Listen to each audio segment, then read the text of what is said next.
Sarean zehar 411 Borjak esan duen bezala hasiko dugu momentu honetan, eta egia esan da, zuritu behar dut gauza bat, ja, ez dakit ze komentatu hasiera hontan beraz, hori izango da, programa honen abia puntua, hau da, hasieran normalean komentatzen dudala, azken egunetan gertatuen zerbait modu pixkat pertsonaragoan, eta ezin de komentatu, ez daukat materialik, eta gainera gure ikusleek ere oroitu dutenez, gaude pixkat betiko desordenean. Borja ez dago, nire aurrean Gaizka daukat. Gaizka, normalean hasieran sarrera hontan ez daukazu agurtzeko aukerarik, ez dizut ematen, baina gaur bai. Arraro intzait. Hori da. Hori da kontua. Gaur gauzak nahiko... De hecho, nere mobidetan nengoan, porque inigo kemango dau, txapaza bat, ez dakit zerren inguruan, 5 minutuz, eta gero igoko dau faderra, baina ez dirudi. Gaur, sarean zehar, baino, egingo dugu programa berezi bat dela, askarian zehar. Hau da, merienda daukagu hemen, ikusi eta entzun alduzue merienda daukagula, eta batez ere, gure helburua gaur izango da, zuekin urrengo ordua partekatzea askarian edo dena delakoan, gozarian basaudete, gozarian, edo nahi duzuen eguneko momentuan, eta pixkat teknologiari buruz hitz egitea heldu garelako momentu horretara non berriak dira pixkat pitxipatxa, eta ja ez da gure esperientzia pertsonarekin ezin dugu disimulatu. Beraz, az gaitezen programa hau.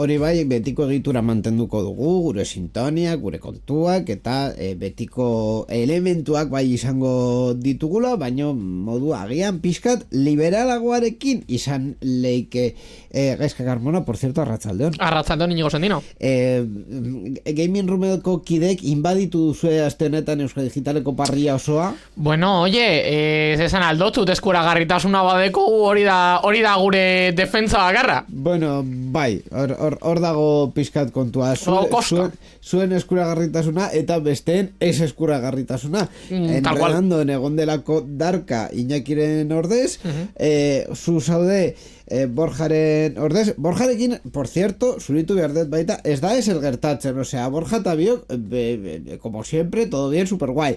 Baino Borja aita da. Bueno, a ver... Eta horrek afektatzen da. Ez. Hori ez da faktore bakarra. Borja eta da, nire lan ordutegiak...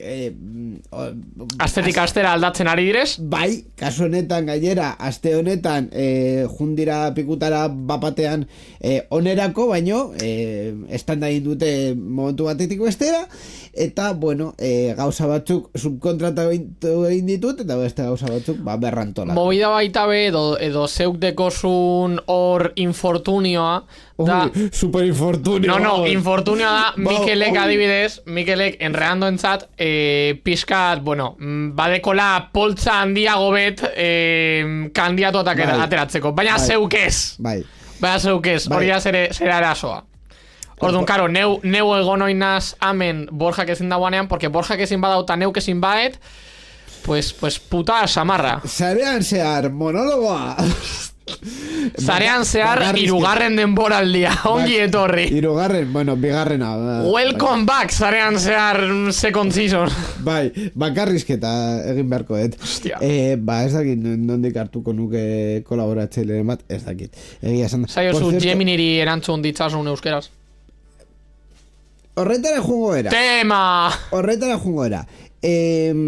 Baina, por cierto, zu badakizu Darkak egiten duen larun bat goizeetan? Galdetu beharko diot.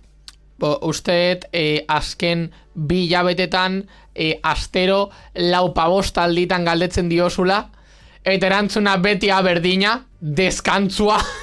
Ez, azkenean aldatu du bere... Aldatu dau bere argumentu azte dinoin. Bai, ezin dut esan. Errati batzutan, ordutegi babestutan emititzen vale. Dugu ordu. Pikutra jun zaitezen din ordun.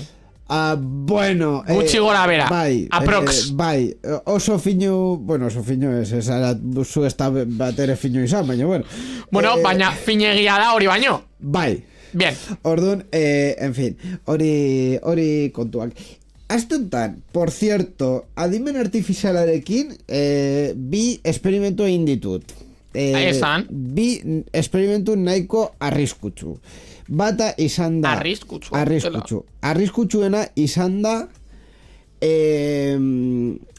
Nola ditzen, zenbat izan ditu hau, orain deitzen da OpenCloud, baino deitu zen CloudBot eta gero Molbot edo... hasi izan deitzen CloudBot. Gero Molbotera aldatu ziotin izena, eta OpenCloud bukatu eban. Cloud ez, Cloud. OpenCloud. No, Cloud no, OpenCloud, a secas. Cloud, hori kontua. OpenCloud den bukatu zuen. Bai, hori da, OpenCloud, Molbot, CloudBot. Perfecto. Horretan, murgiltzen saiatu egin naiz. Pues complicado, porque ya saldo egin deu, llegas tarde. No era saldo egin duela. Saldo egin dauela. Nori? OpenCloud, oin badirudi empresa kooperativa, organizazio batek, erakunde batek dramatzala, porque Sam Altmanek fitxatu dau mutikoa. Bueno, bere webgunean jartzen du OpenAIko dirua dagoela hemen erditik. OpenAIko dirua dago erditik, porque mutikoa orain OpenAIrako lan eitzen dau. No, bai. Bai, OpenAI kontratu egin deu. Eta berak proiektua saldu egin deu, ez dakit dan kooperatiba, erakunde, enpresa dana delakoa. Osa, printzipioz jarraitzen da open source izaten, eta mantenua izaten jarraituko dau, baina berak ja ez dau gestionatzen. Mutikoak ja ez dau gestionatzen. Ziur zaude. Bai, agertu egin da. Berria, toki guztitan, gainera. Baina ez dut irakurri inunen ez. Perfecto. Bueno, OpenCloud, vale. Bai, begira, tiponen profilan deitzen da Peter Steinberg. Bai. OpenCloud, CloudBot, Molbot kontu hori sortu zuena. Otsaiaren 15ean, duela hilabete erdi, esan zuen bere Twitterren, OpenAIra zijoala, eta OpenCloud fundazio batean bilakatzen zala.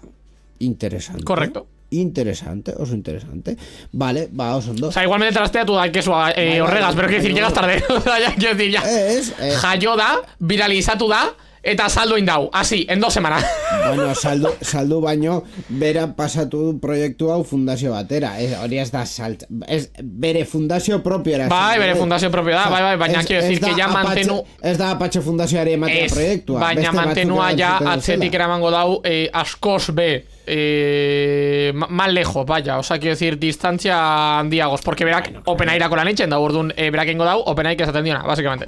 Bueno, Sam Altmani interesatzen jakona. Baita ere esaten dizut, I'm joining OpenAI ez da, euskaratua ez da, ez izan behar kontrata hoen zaituztela.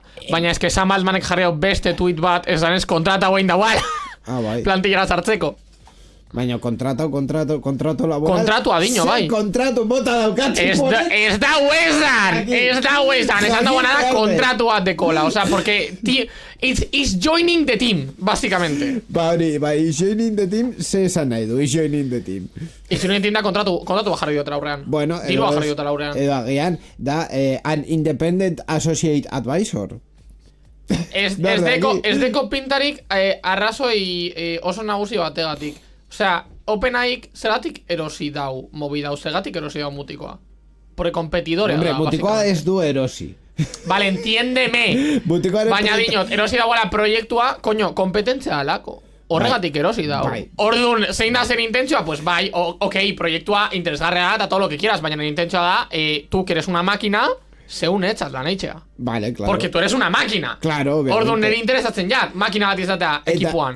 Eta bere momentuan ikertu genunez, motilonen helburua pixkatzen enpresa handi baten interesa zorraraztea kontratatzeko egiten zuen proiektuak, oso proiektu interesgarriak ziren, baina oso embrionarioak esango genuke, bere erabilerarako eta batean estanda bat egiten. Baina berak gainera esan eban, ezebala entrepreneur bat izan nahi, porque izan eban ja proiektu bet 12-14 urte izan zituana, eta lan asko daramala, eta countless nights without sleep eta horrelakoak, eta bera esan eban, a mí me pone un fajo de billetes encima de la mesa eta pa'lante con todo. O sea, quiero decir, pa'lante con todo, porque bai, proiektua super guai, eta oso polita da, zer proiektua jende askok erabiltzen dagoela ikustea, eta mantenua itxea, eta dana dalakoa, baina de fe no se vive.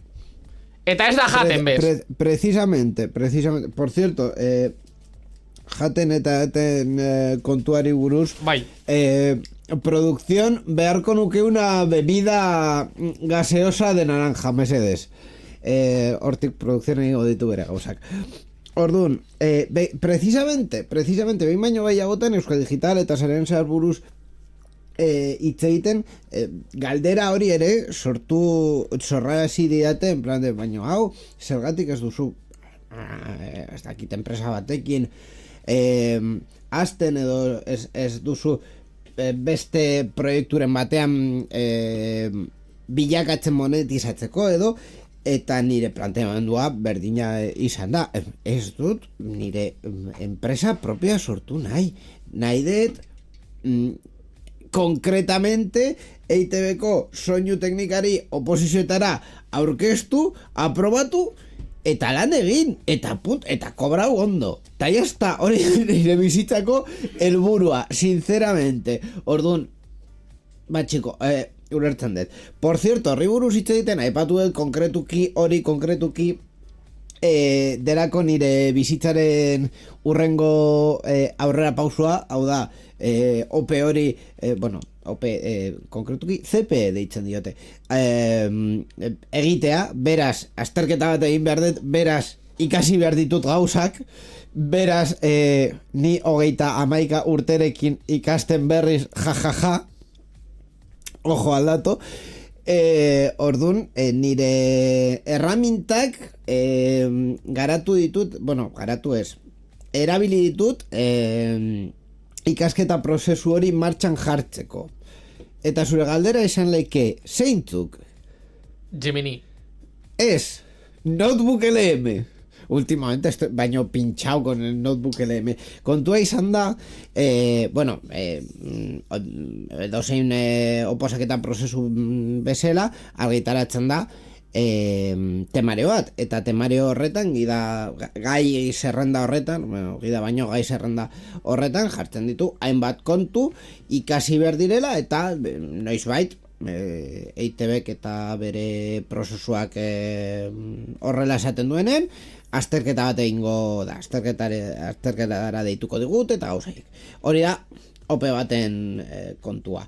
Claro, gai hoiei buruz kasu honetan ez direnez legeak, dira gai orokorragoak, soinuarekin eta irrati gintzarekin dauzkaten erlazioa dauzkatenak baino asko zabalagoak, ez dago dokumentu konkreturik ikasteko. Ez da, auxiliar administratibo egiten baduzu opea, legeak ikastea da. Ez da erraza, baina, bueno, lege horiek dira.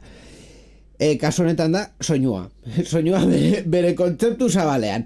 Orduan nire erronka izan da, hori bilakatzea eduki... Notebook LM da Iacore Tools, básicamente.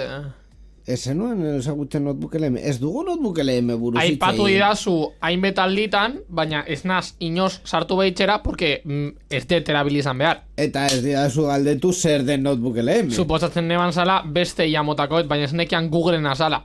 Eta ez nekian zala un Iacore Tools, basicamente. Basikoki, ez que neuk honetako baten lanean eitzen dut. Uste dut pasaren programan aurrekoan, kontatu nizun ze zan, baina bueno, duera 3 dolau programa Borjak kontatu zuen ze kontxo zan hau.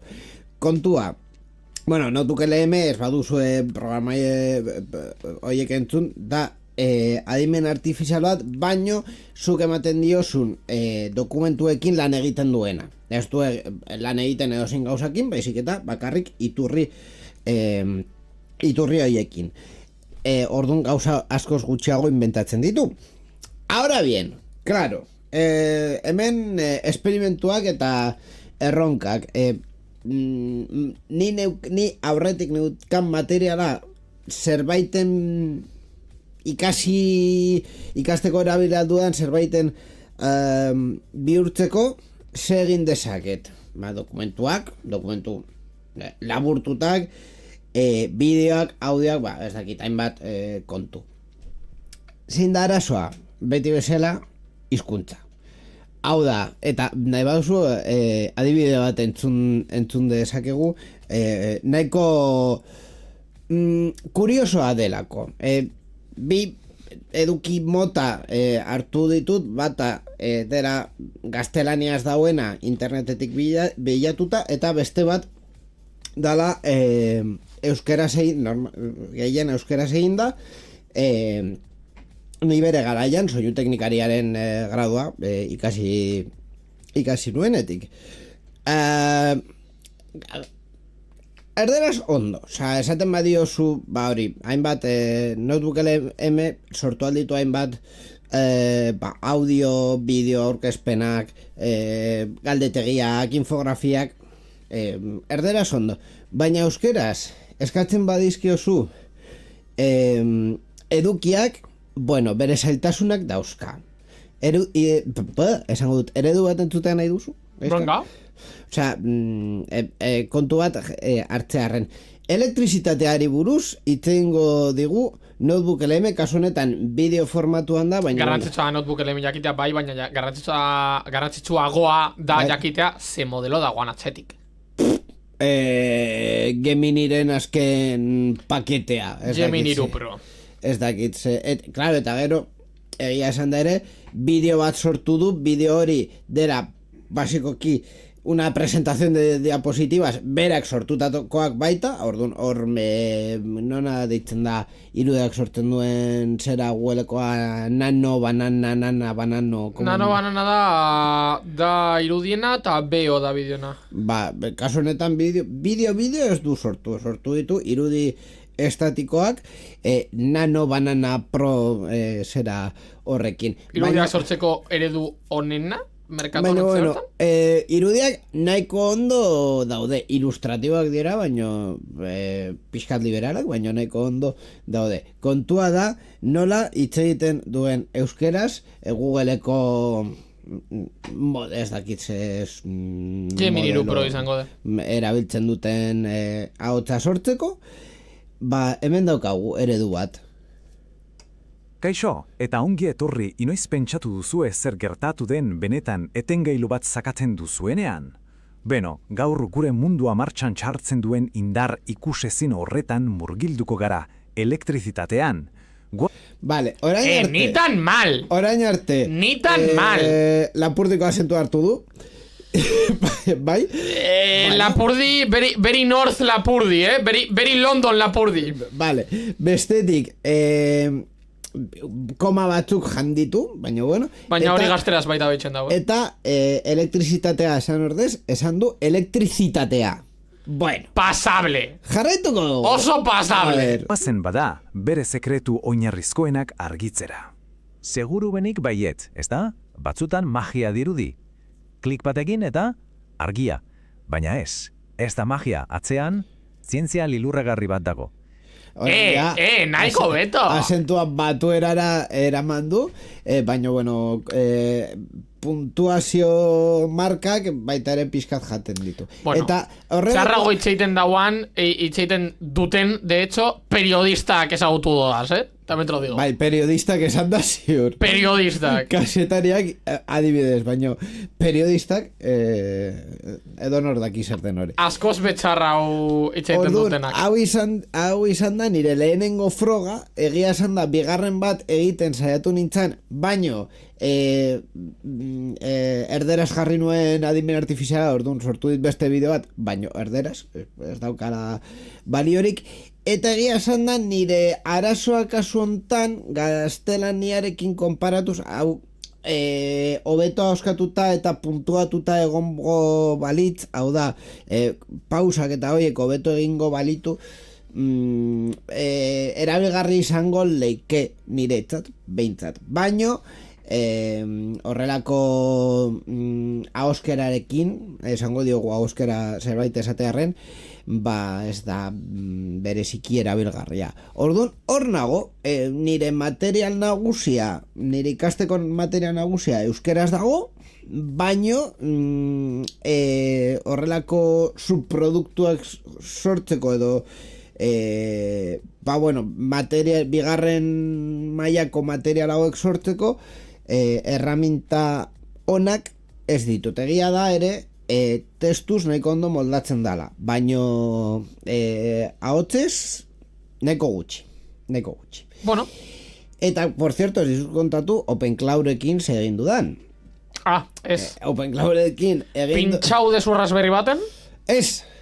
Decepción. Kontratatu dut zerbitzari bat. Kontratatu dezu Peter, efectivamente. Peter? OpenClouden garatzaia. Ez.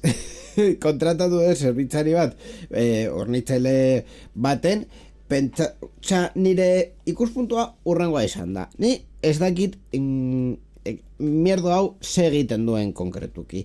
Baino, irakurri dut, behin baino gehiagotan askotan, kasu askotan, bere kabu susten baduzu, gauza arriskutsua gehi leikela. También te digo, ez dakit zeitzen dauan, da ez zarelako ikustera jarri, osea, open source da, pues échale un ojo. Da, niko dea ez dute irakurtzen dena den. Baina esan aldizute, zeitzen dauan. Dena den. Ni badakit gauza asko egin aldituela, eta adibide asko ikusi ditut, baina konkretuki behin instalatuta ze egin leike berarekin ez dakit, eta gutxi gora bera nire helburua hori da ikustea zertarako erabili aldudan. Baino, nire segurtasun informatikoaren zentzu hori esaten dit etxeko sarean gauza asko ditudara irekita, eta ziurrenik hor libre usten badet zerbait arraro egin alduela. Beraz, hornitzaile batera jun naiz, eta kontratatu dut VPS deitzen den zerbitzari bat, hau da, zerbitzari virtual bat, bera bakarrik dagoela interneten, beste zerrikabe. Zertarako batez ere, nire datu pertsonalen eta nire sistemen ezer ez izateko. Hortik aurrera, saiatu naiz instalazioa egiten. Lehenengo instalazioa da komando bat sartzea, egin du, instalatu da, eta hasierako setup hori hasi egin du. Eskatzen duen lehenengoa da adimen artifizialeko LLM bat aukeratzea. Hau da, konfigurazioan esan behar diozu ze LLM erabili nahi duzun, bai. Eta gainera horren API kode bat eman behar diozu, bai, noski. Bera, eskaerak egiteko adimen artifizial horri erantzunak eskuratzeko. Hori normalean ordainpekoa da. Bai, noski. Ez dut ordaindu nahi. Gehiago, claro, ja, zerbitzaria kontratatu dut, ez dut gehiago ordaindu nahi. Bai, noski. Nire aukera, nire saiakera izan da adimen artifizial lokal bat instalatzea VPS horretan bertan. Txuston. Claro, nire urrengo arazoa izan da VPS bat kontratatu nuela 2 giga RAM memoriarekin. Orduan 2 giga RAM memorian dirudienez ez du esertarako ematen LLM bat sartu nahi dezu. Ze modelo sartu nahi izan dezu. Itxoen, Karo. Geminik esan zidan. Horrela da. Venga, Geminik esan zizun. Horrela izaten nahi da nire frogak. Geminik esan zidan. Bai, Geminik esan zizun. Lehenengo zera. Aukerak izan aldirela. Bai. A ber, behin LLM lokal bat bueno, esan zidan grok dagoela GROQ dagoela aukera bat doakoa dela, bai, frogatu correcto. nuen, ez nuen topatu nola sortu apiko de bat, beraz ez nuen Vale. hortik jun, eta hurrengoa zen Oyama deskargatzea Bai. eta modeloren bat instalatzea. Bai. Lehenengo aukera izan zen Llama 3.1. No. Vale. Sortzi bidoi parametro, ni de coña. Vale. Orduan esan nion begira, modelonek dio 4,8 giga RAM behar dituela eta ni ditut bi minus sistemak erabiltzen duela 1,4. Eta urrengo esan zidana izan zen Phi 3 mini Microsoftena. Eta horrek zenba bidoi parametro ditu? Ez que hori da movida. Ideiarik ez. Ba esango gotzut neuk. Eta zera, Oyamaren erantzuna berdina izan zen. Oie, daukazu hemen 1,3 giga libre memorian eta ni behar ditut 2. Olako zerbait. Orduan hor geratu naiz ataskatuta. Alde batetik ez dut hori ChatGPT edo Baina Gemini Pro badeko zu. ja, baina Gemini Pro interfazean zerbitzu bat da eta Gemini Pro API gakoa beste zerbitzu bat da. Baina batera datoz. Ez. Google beste zerbitzu. Google AI Studion zeuk ezin dezu apikei bat sortu? Uste dut ez. Uste dut hori sortzen dela Google Cloud zerbitzuen. Vale, baina emango dizkizut bi movida. A ver. Oyamak jaten dau rama, evidentemente. Eta Oyaman adibidez, badauz modelo batzuk nahiko potenteak dirazan eta nahiko kuriosoak dirazanak, de hecho, eta neuk erabili izan dodaz lokalean. Nere txeko ordenagailuan, sobremesa ordenagailuan, eskritorio ordenagailuan, maigaineko ordenagailuan, de hecho. Toma, gehiago. Gehiago. Vale, zegu oroitzen zera, ez gaine zera oroitzen.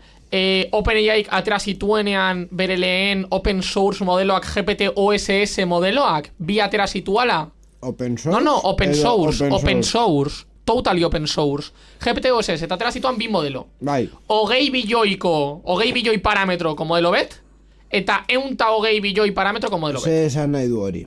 Ze esan nahi da horrek, efectivamente. 20 bilioi parametroko modeloak, Osea, X bilioi parametro erabiltzea ze esan nahi du.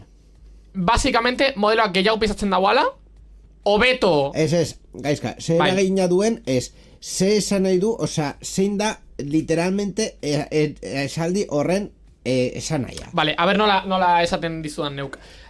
Azalpen... Honetan aditua zara. Azalpen horregatik inozut, karo, baina da nahiko saia esplikatzen. Orduan, zeu badakizu LLM-ak dirazala sare neuronalak. Bai. Vale, orduan, haiek eitzen dagoana, jungo gara, simpleenera, testu bat. Zeu, soik testu hartzen dagoan modelo bet, eta soik testu ateratzen dagoan modelo bet. Simple. Okay. Vale, orduan, sare neuronal horrek eitzen dagoana, da, zere testua hartu, eta prozesatu eitzen dau sare neuronal baten bidez. Ze koño da sare neuronal bet? Ba, sare neuronal bet deitzen da holan, porque neurona baten antzera funtzionatzen dau, eta dituana da nodoak, non zeure hitzak sartzen diren, que realmente ez direz hitzak sartzen direz tokenak. Dirazala hitzak partituta, baina ez diraz berdin partitzen, básicamente hitz guztiak. Porque agian hitz bat, de hecho, agian memeren bat ikusi dezu, eta norbait ikusi badaun nahiko interesgarria de, que jendeak dino, no, hasi behar gara adimen artifizialei itzeiten txineraz.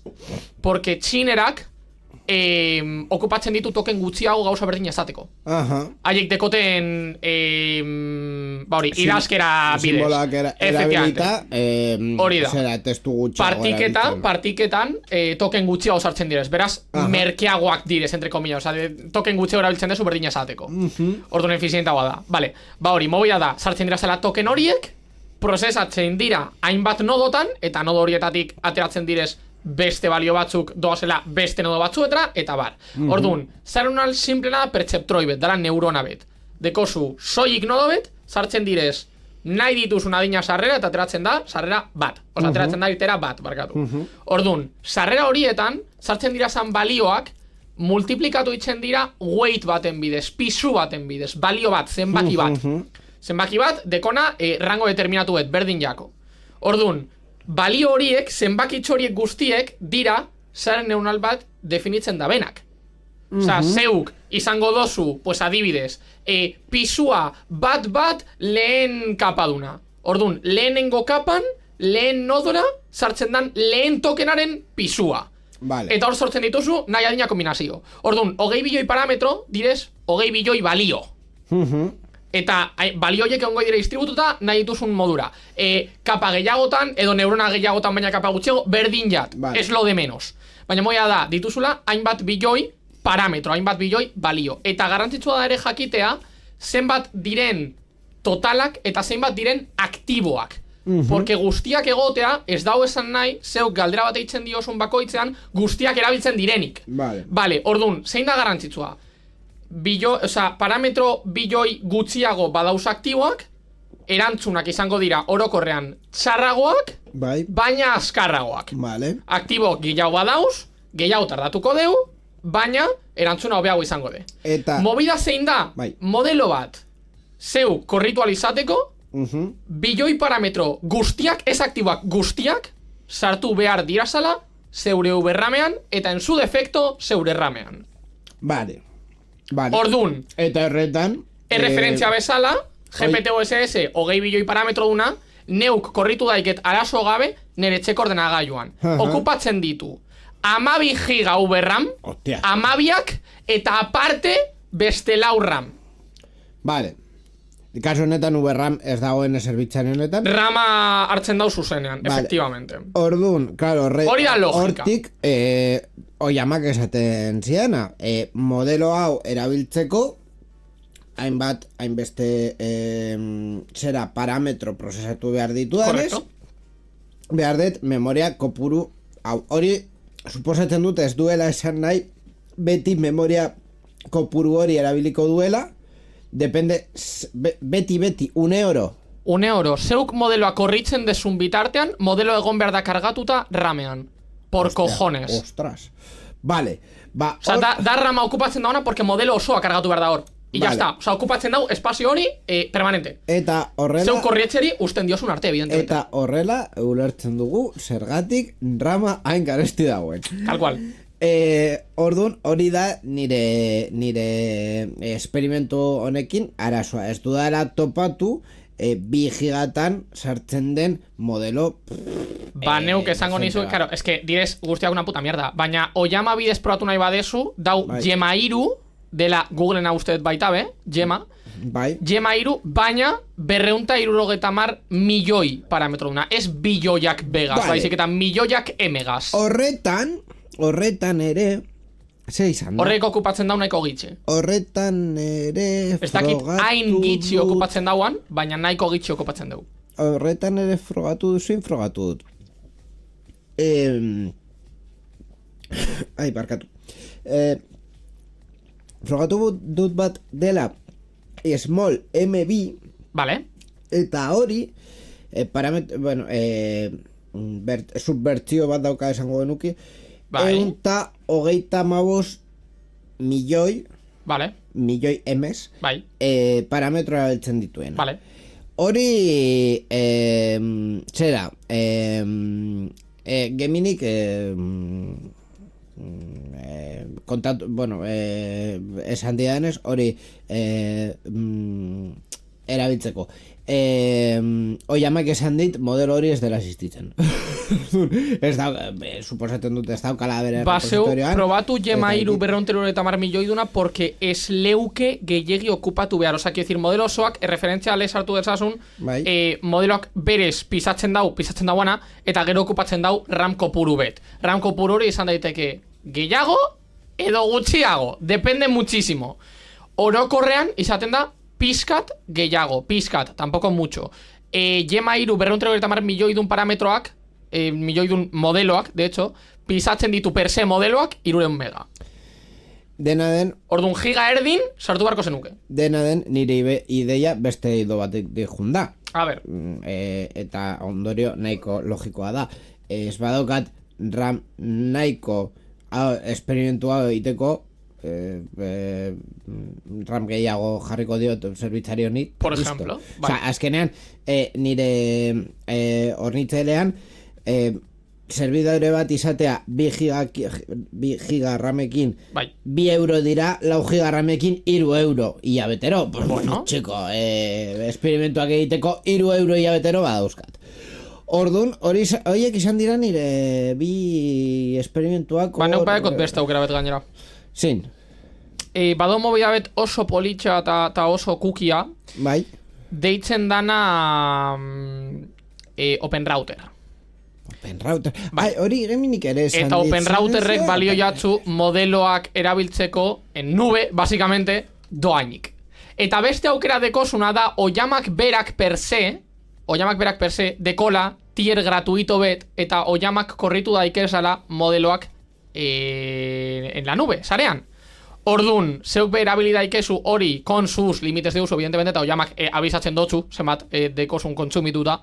Ordun, erabili daikezu oiamaren API key bet sartuta zuzenean cloud bidez funtzionatzen. Barkatu, egin dut, baino saiakera errezena izan dela Open Router jartzea Googleen, konkretuki. Tal cual. Sartu naiz, mezu handian jartzen zuen The Unified Interface ez dakizer movida, eta gero botoi bat jartzen duela Get API Key. Correcto. Increíblemente, hau ez da kasu guztian gertatzen.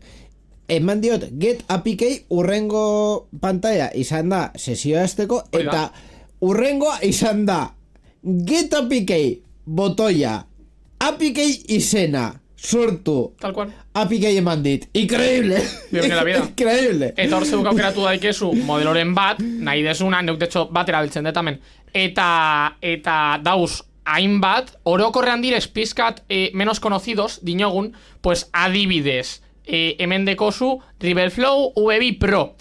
Dala puta mierda bet, básicamente, porque ditu 62 milioi token, contexto, o sea, horrible. Baina dekozu Stepiro.os Flash, ez dauan atzarto, 455 bilioi token, Trinity Large Preview, SolarIru Pro, direz orokorrean modeloak ez diranaz hain ezagunak, baina ondo funtzionau daikesanak. De hecho, dekozu Nvidiaren modelo bet, en gratis, Nvidia Nemotron 3 Nano, por ejemplo.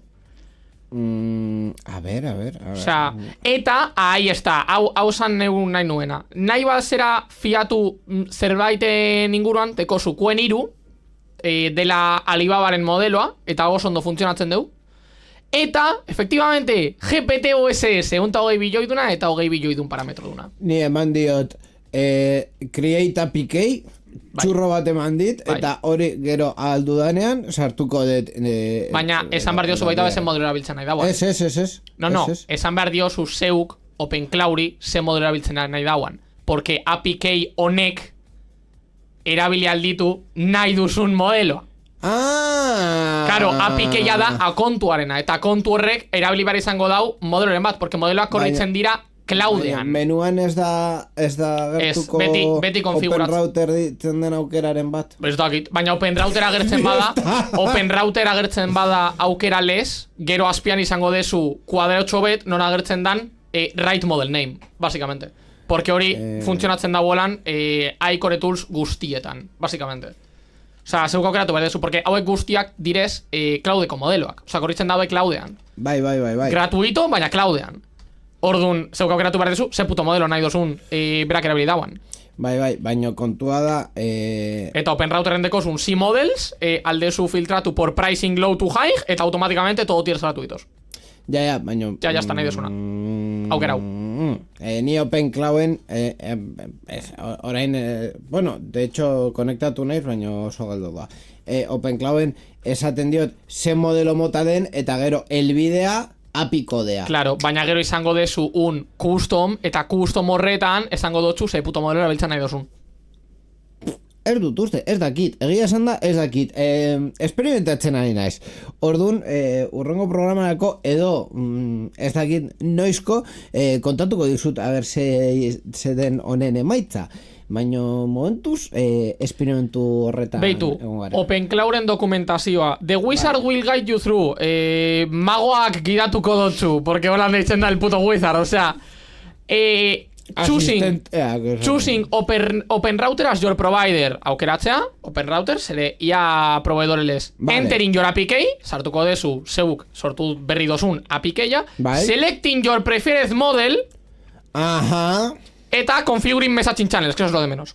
Bueno, bai, gero, honen helburua da, Open Cloudekin suposatzen da ez duzula interakzio zuzena izaten terminal baten bidez, baizik eta esaten diozula ze mesularitza zerbitzu erabili nahi dituzun, nire kasuan ziurrenik Telegram izango da. Bai. Eta Telegram bidez chatbot bezala egiten duzu interakzioa berarekin, eta gero berak egiten ditu behar dituenak bere kapuz. Baseuk tal cual, bilatzen badezu configure Open Cloud with Open Router, dekozu Open Routerren B-Link eta del tirón esaten dutzu. No lehin. Así que, pa'lante con todo, evidentemente. De hecho, neuk izan neban movida, izan zan, probak egin nebazan, eske, gauza interesgarrilez, neuk ez da Open Cloud, evidentemente, baina antzeko movida bet lokalean erabiltzen ari naz lanean. Osa, Iacore Tools sistema bat. Hori, dokumentuak sartzen dizkiozuna, notebook LM bezala, basicamente. Dokumentuak sartzen dizkiozuna, berak embedding zerbitzu baten bidez horiek filtratu eta eraldatzen ditu gero ia modelo bati galdetu alizateko, eta ia jente bat sartzen diozu, eta sartzen diozu silo bet, eta sartzen diozu repository bet, eta sartzen diozu skill batzuk jo que se, modu zehatz batean erantzuteko, adibidez neuk sartu inion skillbet oso grazioso izan zen. Neuk jakin nahi neban skillak funtzionatzen eben edo ez, por defecto. Eta banekon ia agente bet konfiguratute. Básicamente ChatGPT APK bategaz, porque lanean deko gubet. Eta hori sartu inion. Eta neuk jakin nahi neban hori skillak, zala hori erantzuna formateatuta eman ditzasun, eta erantzun mota zehatz bat, edo dena dalakoa, horrelakoak itxeko. Bueno, neuk esan nahi nion, eskilari, matematikaren inguruko edozein galdera erantzuten zuenean, erantzunein behar zidala erantzunagaz, eta gero, filosofo griego baten, esaldi bategaz, esaldi famatu bategaz, izan behar zuena, konexio oso remoto bet, erantzuten ari izan galderagaz. Adibidez. Ikusteko funtzionatzen zuen edo ez. Porque esaten badiozu, jo que se, formatu zatz batean emateko dena dalakoa, horrek zenbait fallara eraman daikezu. Baina zeure movida bada, no, erantzun behar didazu gauza bategaz, ez dekona zentzurik erantzuten ari zarenagaz, jakin aldet tal cual kasu egiten ari dan edo ez. Bueno, hori izan nion, eta lehen galdera izan zen, what's 2 plus 2, eta esaten eban, lau punto, pleito ez dakit zein urtetik, ez dakit zein urtetara bizi izan zena. The maths are like no sé qué de no sé cuantos. Osa, brutal, acojonante. Oso, no? Orduan, olakoak erabiltzen dodaz, eta porende, konexioen inguruan, pues pizkat kontrolatzen dut. Eta neuk izan neban arazo adibidez, izan zen, embedding modelo bat behar nebala, embeddinak direz, testu planoa, zenbakitara bihurtzen duten erremintak. Básicamente, modeloak ulertu ditzaten. Osea, eta simple como. Eta neuk esan eban, Open Routerrek baditu modeloak, eta baditu doaineko modeloak, eta baditu embeddinak, izango ditu doaineko embeddinak, ez. Embedding guztiak ordainpekoak direz. Porque ditu askoz modelo gitxi hau. Eta porque ez direz hainbet erabiltzen. Osea, modeloak direz, hori, zeuk nik edo zeinak erabiltzeko modukoak, baina embedding bat erabiltzen ari basera, zauz pizkat barrizalean sartute. Orduan, norbait interesatzen baiako, badago un movida maravilloso baita ditzen dana Gina Embeddings, Gina J-gaz, eta hor bai, dekozu como 10 milioi token, era gratuitoan gastatzeko. Ez que bukatuen jataz tokenak zabaldu beste navegadore bet.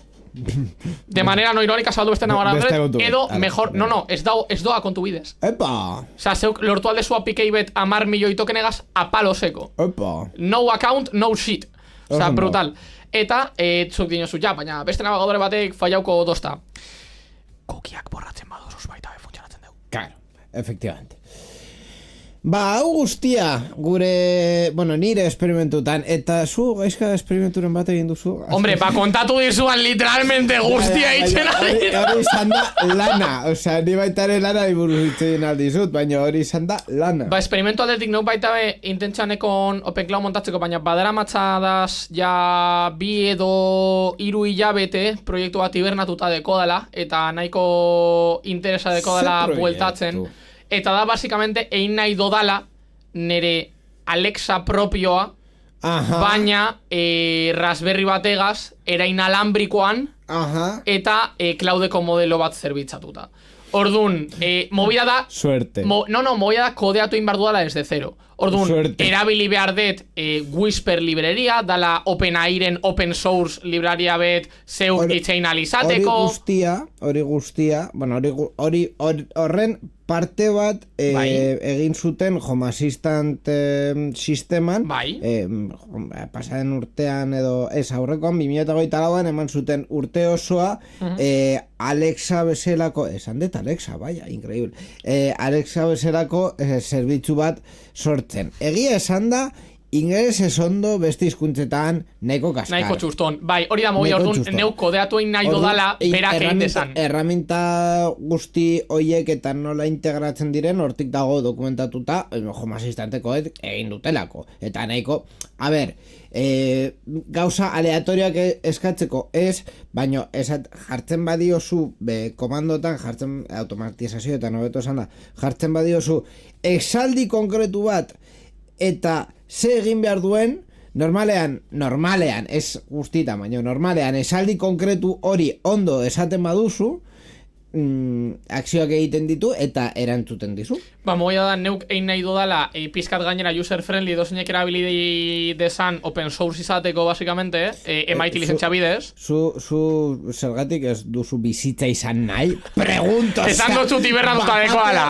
Batean, hemen taularatu duzu kristongo proiektua, gainera. Ba, zia proiektu supersimplea, realmente. Supersimplea, beitu, ikusi duela gutxi, mutiko bet, egin dauena gauza bera, baina askoz be komplexuago, porque egin dau Bimo bet, Hora de Aventuraseko Bimo bet. Bai, hori ikusiet. Bai, egin dau Bimoaren proiektua, eta erabiltzen ari da, neuk erabiltzen ari nazen, erraminta exactamente berdinak, eta erabiltzen dau Whisper, eta erabiltzen dau Open Wakeword, eta erabiltzen dau Oyama modeloak zerbitzatzeko, pero tal cual, moia da berak lokalean korritzen dauala, eta neuk ez, porque la Raspberry no da.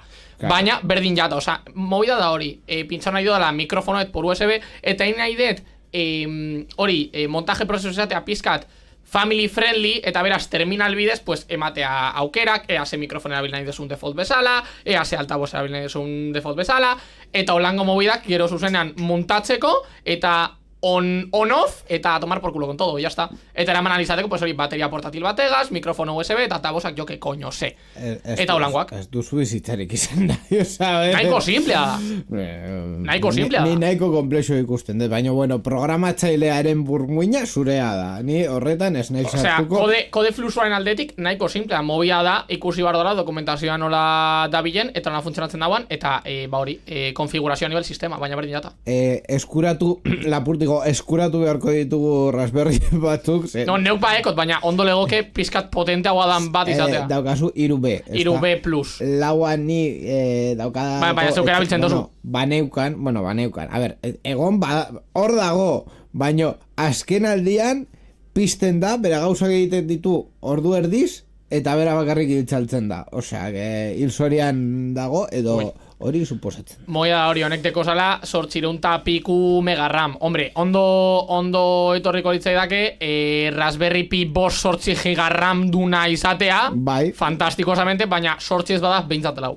Ja, eta 200 euro dituzu. Ez, por lo que sea. Hemendik dauzen ordenagailu zaharrak uste dut baita ere balia dute horretarako. Ja, baina zeo zer hori esan dutzu dana, kompaktua nahi, zeo zer txikia. Kontu guzti hauek kontatuta, ja, en fin, denbora, daukagu 5 minutu baino gutxiago, eta bueno, Diet Pie sartuko diote, evidentemente. Diet Pie, Diet Pie.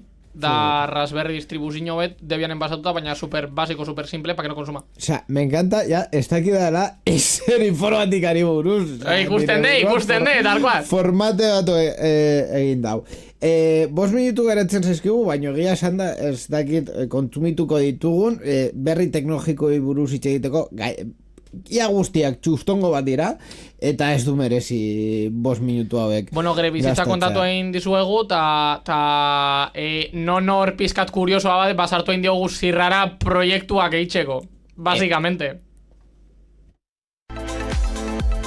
Sarean zehar Creative Commons aitortu ez komertziala 4.0 nazioarteko lizentziarekin banatzen da. Gurekin harremanetan jarri nahi baduzu email bidez egin dezakezu info@sareanzehar.eus helbidean. Entzun gure programak irubebikoitza.sareanzehar.eus webgunean, baita iVoox, Spotify eta Apple Podcast plataformetan ere.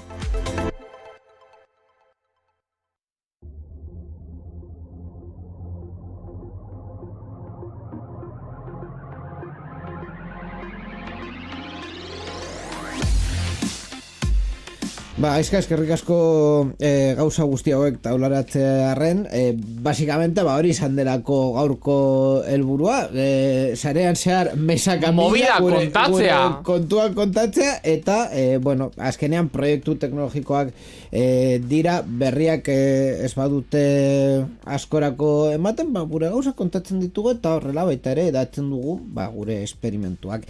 Espero dut, mesedes eta favorez, urrengo programa zurekin ez izatea, porque es que ya no te aguanto. Estaría bien, igualmente, estaría muy bien. Ondo legoke, batez ere, Borjarekin ere, errepikapen tarte bat egin behar dudalako, bere iritzia ezagutzeko hainbat kontu buruz. Beraz, haber urrengo programa Borjarekin egiteko gai gauden. Ikusiko dugu. Gaming Room baita ere aste honetan tokatzen zaigu, ez dakit ze gertatu den Xboxen suposatzen dut kontatuko dugula. Ikusiko dugu, bai. Aipatuko dugu. Hori guztia eta bideojokoi buruzko gauza gehiago, Gaming Roomen baita ere aste honetan. Urrengo arte, bai. Eskerrik asko ere Mikel Carmoneri berrikuspen teknikoan egon delako eta irratietan teknikari eta produkzio taldei gure programaren emisioa posible egiteagatik. 2 aste barru, teknologia bai ardatz izango dugu berrien formatuan edo beste kontuen formatuan, baina hemen izango gaituzue teknologiari buruz hitz egiteko. Urrengo arte, agur!